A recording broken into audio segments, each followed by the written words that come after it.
The year is 9 AD. The Roman general Publius Quintilius Varus marches his Roman army through northern Germanic lands, hoping to put an end to a rumored rebellion in the lands of the Bructeri in the northwest reaches of Germania. Varus commands an army consisting of 3 legions, the 17th, 18th, and 19th, 6 auxiliary cohorts, and 3 squadrons of cavalry.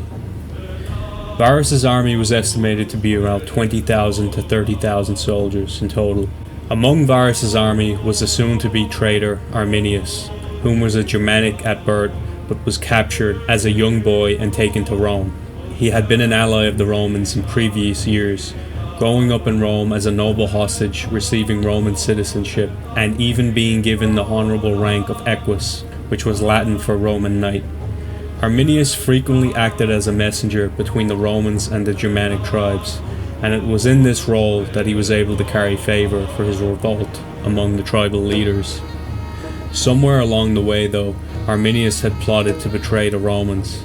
After all, he was of Germanic birth, and by his actions it was clear that he wanted to aid his Germanic brethren in repelling the Romans out of the lands of Germania.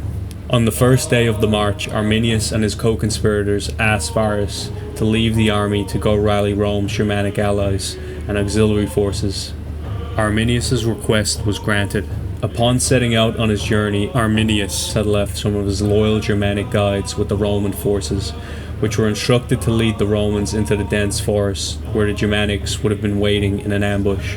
On the 8th of September, the Romans marched through dense forested land, which slowed down their march and forced their columns to expand, thus isolating the army into one big line. The Roman column consisted of roughly 20,000 men and extended 11 to 13 kilometers in length. The path they were crossing through is reported to have been heavily forested and muddy because of torrential downpour. The Romans built a camp near the end of that day. Meanwhile, Arminius's rebels prepared to attack, watching them within the forest with the Germanic tribesmen, sitting and waiting for a perfect opportunity to skirmish the Romans. The rebel Germanic tribesmen were stationed along a forested hill behind a series of fortifications. From this position on the high ground, the tribesmen began to throw javelins and fire arrows into the Roman columns. Some barreled down the hill and fought the legionaries hand to hand. Being in a disadvantaged terrain and caught by surprise, Varus's legions were unable to take up a proper defensive formation. Upon the 3rd day of their march, Germanic tribes continued to attack the Romans. At this stage, the Germanics were engaged in guerrilla warfare. They would emerge from the forest, wounding and weighing down the Roman columns, and then would quickly retreat into the forests. This slowed down the Romans drastically, forcing them to build fortified encampments along the way. On the 9th of September, the full force of the Germanic forces had begun to engage with Varus's army. The Romans attempted to form up to repel the Germanics, but because of the terrain and their positioning, they could not form up properly and were forced to fight the Germanics out of their traditional formations. Traditionally, the Romans fought as one unit that consisted of a disciplined formation in which the legionaries would lock their shields tightly together, stabbing and slashing with their short gladius swords, and thus, before the soldier could tire, they would strategically be rotated to the back of the line, with a fresher soldier taking their place. This, among many reasons, was one of the key successes to the Roman war machine. This tactic was so effective, especially in open terrain.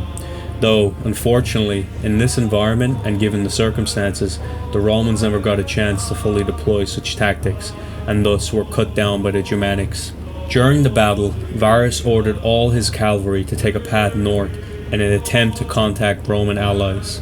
However, as the cavalry force rode north, they were ambushed and killed by Germanic tribesmen that were hiding in nearby forests. Upon hearing this news and on the verge of certain defeat, Varus and some of his senior officers committed suicide as opposed to being captured and tortured by the Germanics.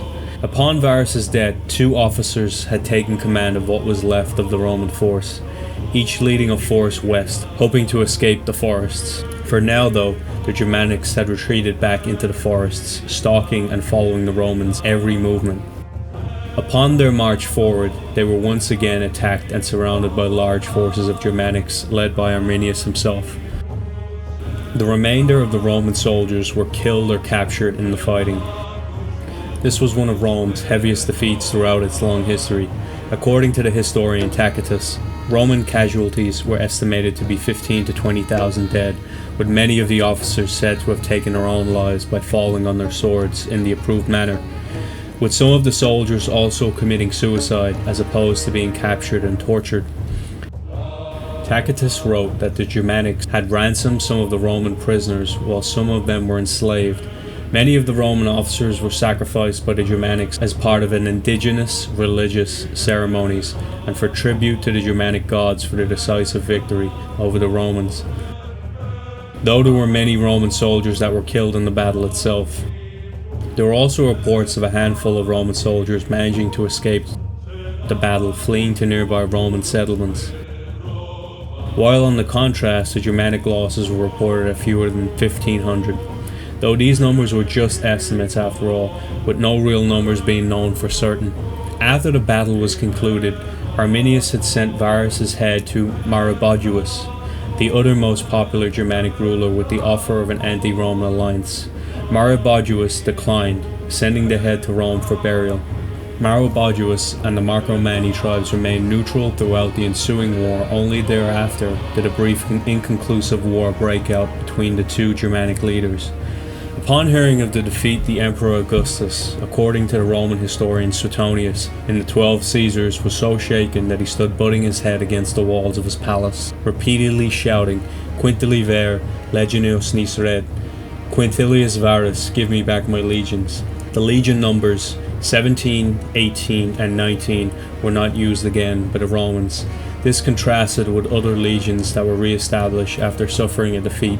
The battle abruptly ended the period of triumphant Roman expansion that followed the end of the civil wars 40 years earlier. Even though the shock at the slaughter was enormous, the Romans immediately began a slow, systematic process of preparing for the reconquest of Germania. In 14 AD, just after Augustus' death and the ascension of his heir and stepson Tiberius, a massive raid was conducted by the new emperor's nephew, Germanicus.